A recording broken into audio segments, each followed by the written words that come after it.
Hi everybody, today I'm going to show you a couple of techniques that I did on this card.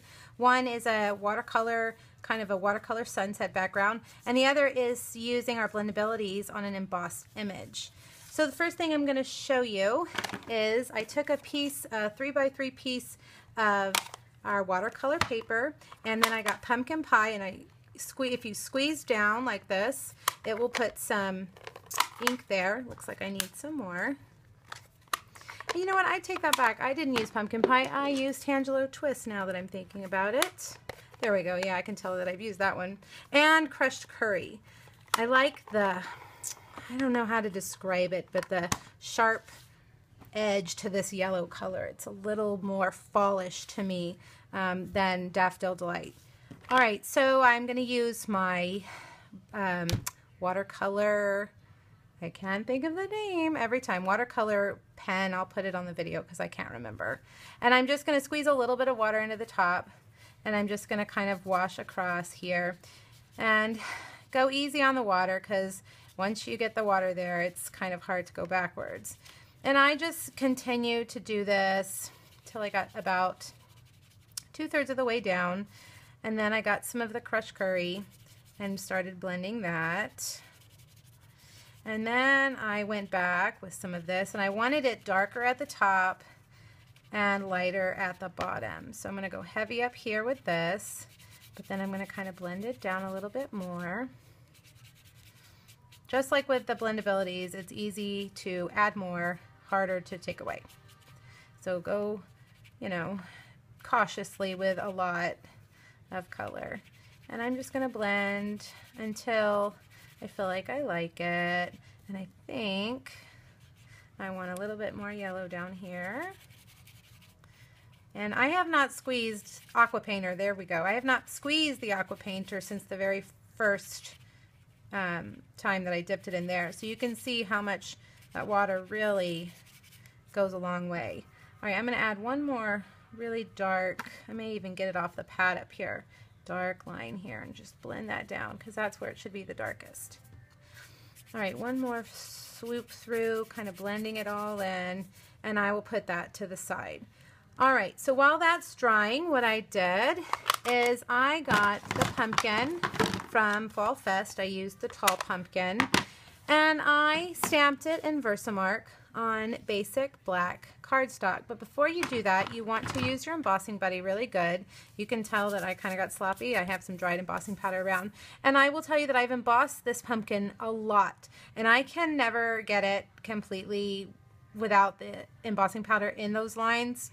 If you have a trick and you know about how to keep that from happening, I'd love to hear it. But honestly, with this technique, it doesn't matter because you're not going to notice it anyway. All right, so I put Whisper White embossing powder on top of the Versamark, and I heated it up with the heat tool until it was done.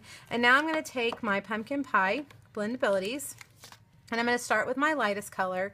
And I usually prefer the nub end, but today with this, I like to use the feather tip. And I am going to start with the lightest color.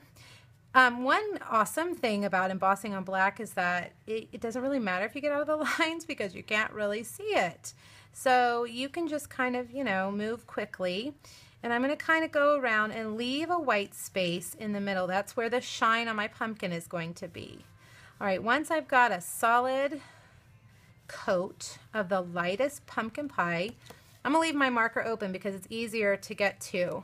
And I'll put all the lids back on at the end. Now I'm taking medium, and I'm going to kind of do those two segments on the left and a little bit of that segment next to this one right here. See how I did just a little bit of a line?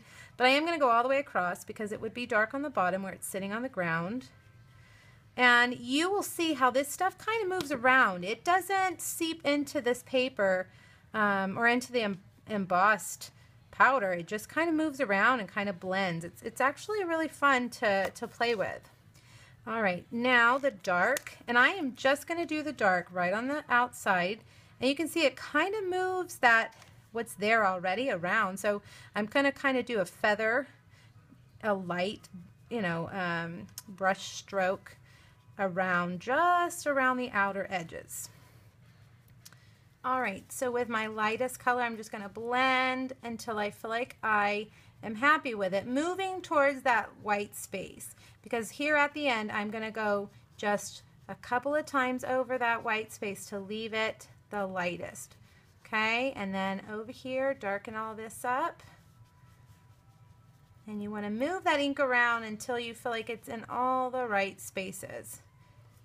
Now, I'm going to go back just a tiny bit. I feel like we just need a little darker over here and at the bottom. Now this will dry, you know, while I'm working with it, it's moving around, but because it is alcohol based, it's going to dry pretty quickly once you step aside and leave it alone. All right, the last thing I'm going to do, this is crumb cake. Looks like the darkest crumb cake, really any of the browns you want. And I'm going to color the stem in. And you know what? I'm going to just go back just a tiny bit and blend that in a little bit, right? Like that. I find that the lightest blendability really smooths things out. All right, and there you have it. All right, so you can cut it out with the matching framelits that coordinate with that set. And then here is my dried piece, and I mounted them on, and it's kind of like the sun is setting there in the corner. All right, guys, let me know if you have any questions about either of these techniques. Thanks so much for stopping by. Bye-bye.